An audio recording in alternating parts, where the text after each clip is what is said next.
মহান রব্বে কারিম দরবারে প্রাণ পরিবর্তন শুকর এবং সুজুদ আদায় করছি, যিনি আমাদেরকে শারীরিক মানসিকভাবে সুস্থতা দান করে পবিত্র শাওয়াল চাঁদের দ্বিতীয় জুমার দিনে জুমার নামাজ আদায় করার মতো আল্লাহ পাক আমাদেরকে তৌফিক প্রদান করেছেন।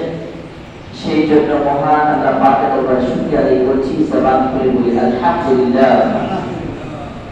আর শুকরিয়া আদায় করছি যিনি আমাদেরকে শ্রেষ্ঠ জাতি, শ্রেষ্ঠ উম্মতি এবং শ্রেষ্ঠ নর উম্মত বানিয়েছেন, অসংখ্য নিয়ামত দান করেছেন। ওই আল্লাহর দেশে আমাদেরকে জন্ম দিয়েছেন, স্বাধীন দেশে জন্ম দিয়েছেন, স্বাধীনভাবে সবকিছু ইসলামের বিধিবিধানগুলি আমল করার মতো আমাদেরকে তৌফিক প্রদান করেছেন। সেই জন্য আল্লাহ পাকের দরবারে আবারও শুকরিয়া আদায় করছি। জবান খুলে বলি আলহামদুলিল্লাহ। লক্ষ কোটি দুরূদ সালাম সালাম করছি সেই নবীর ফাদা মোবারকে, যে নবীর কারণে আল্লাহ পাক কুল কায়নাতকে সুন্দর করে সাজিয়েছেন এবং গোটা পৃথিবীকে পবিত্র করেছেন। মসজিদ তো অবশ্যই পবিত্র, গোটা পৃথিবীটাকে আল্লাহ পাক নূর নবীর কারণে পবিত্রতা দান করেছেন।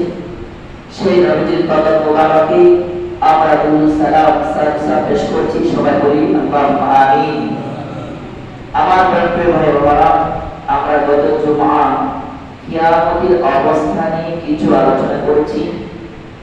আজকের খুতবার বিষয়বস্তু হচ্ছে হিসাব নিকাশ, হাসরের মাঠ, হাসরের ময়দান, হিসাব নিকাশ এবং সংক্ষিপ্ত আকারে মসজিদে কিছু কথা। যদি আল্লাহ পাক আমাদেরকে তৌফিক দান করে আলোচনা করব, আমরা সবাই বলি আল্লাহুম্মা আমিন। হিসাব নিকাশ, হাসর মাঠ। হাসর অর্থ হচ্ছে একত্রিত হওয়া, জমাবদ্ধ হওয়া। যেদিন আল্লাহ রাব্বুল আলামিন সমগ্র জাতিকে, সমগ্র মানুষকে একত্রিত করবে হিসাব নেওয়ার জন্য। আল্লাহ পাক মানব জাতি এবং দানব জাতিকে সৃষ্টি করেছেন। ওয়া খালাকুল জিন্না ওয়াল ইনসা ইল্লা লিয়াবুদুন। আল্লাহ পাকের দাসত্ব করার জন্য, ইবাদত করার জন্য আল্লাহ পাক মানব জাতিকে এবং দানব জাতিকে সৃষ্টি করেছেন। আমাদেরকে ছোট্ট করে একটু হায়াত দিয়েছেন, অল্প সময়ের জন্য দুনিয়াতে আমাদেরকে পাঠিয়েছেন। এই অল্প সময়ের মধ্যে আমরা কি কি ভালো কাজ করেছি, কি কি মন্দ কাজ করেছি, সবগুলি হিসাব হাসর মাঠে নেওয়ার জন্য একটা ব্যবস্থা করেছেন। আর এই হাসর মাঠটা হবে এই পৃথিবীর মধ্যে, হাসর মাঠ হবে ফিলিস্তিন, সিরিয়া, ইয়েমেন, এই রাজ্যটাই হাসর মাঠ হবে। হাদিস শরীফের মধ্যে আছে গোটা পৃথিবীর আল্লাহ পাক সমগ্র বিলি করে দিবেন।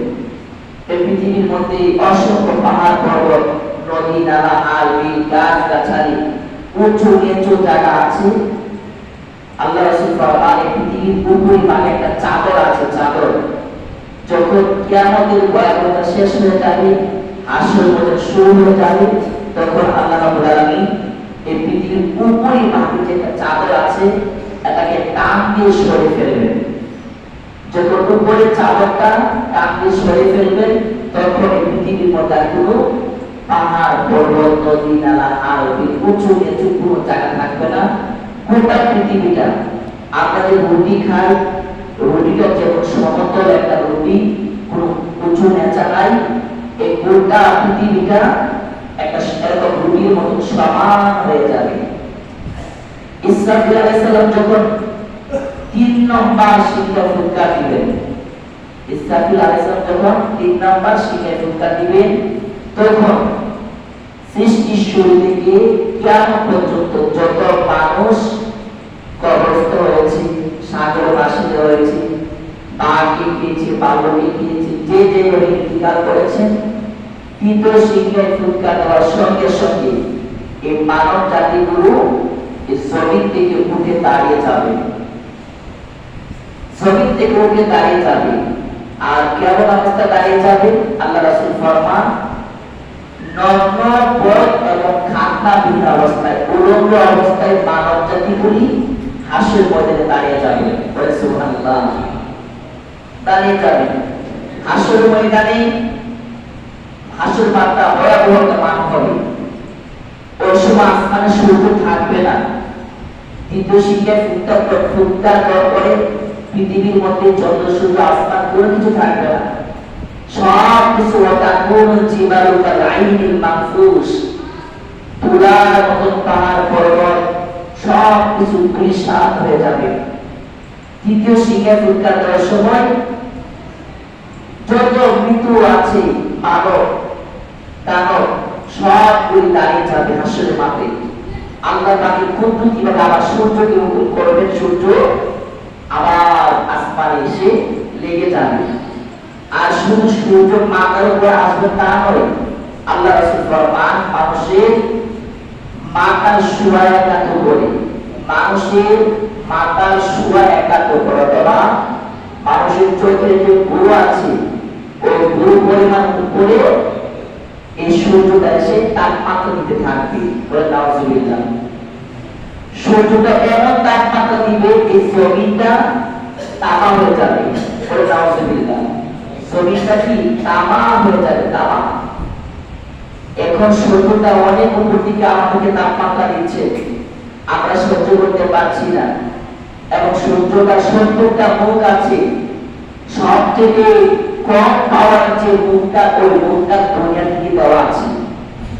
আর যেদিন হাসর মাঠ শুরু হয়ে যাবে সেদিন আল্লাহ পাক হুকুম করে ৭০টা মুখ উল্টা করে এই পৃথিবীর দিকে দেওয়া হবে। নাউজুবিল্লাহ। এবং প্রচন্ড তাপ দেওয়া শুরু করবে।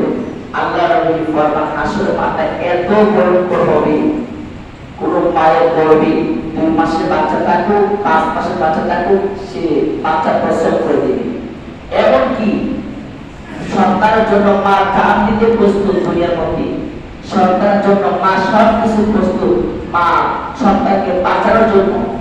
কিন্তু হাসরের মাঠটা এমন ভয়ঙ্কর হবে, ওই দিন এই তামার জমিনের মধ্যে মা সন্তান পায়, সন্তানকে জমিনের নিচে রেখে ওই সন্তানের উপর দাঁড়ায় আমার জীবনকে বাঁচাইতে মা কোনো রকম করবে না, দ্বিধাবোধ করবে না। সন্তানকে নিচে ফালায়া মা দাঁড়িয়ে যাবে, তার নিষ্ঠুর একটা দিক চলে আসবে।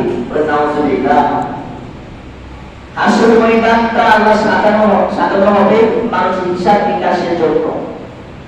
আল্লাহ রাসূল ফরমান হাসরের ময়দানে মানুষ সে তার কর্ম অনুসারে আযাব ভোগ করতে থাকবে।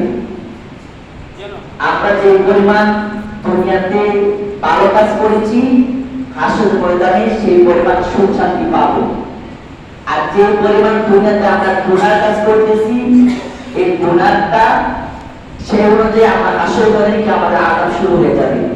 আল্লাহ রাসূল ফরমান হাসরের ময়দানে এই তামার জমিনের পরে যে যে পরিমাণ গুনাহ করেছে সেই পরিমাণ গামের মধ্যে হাঁটতে থাকবে, আগুন খাইতে থাকবে।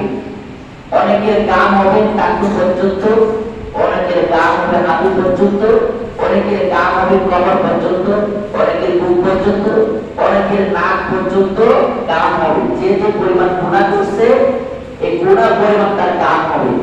অনেকে আবার গামের মধ্যে শান্ততা থাকবে। আবার আল্লাহ রাসূল ফরমান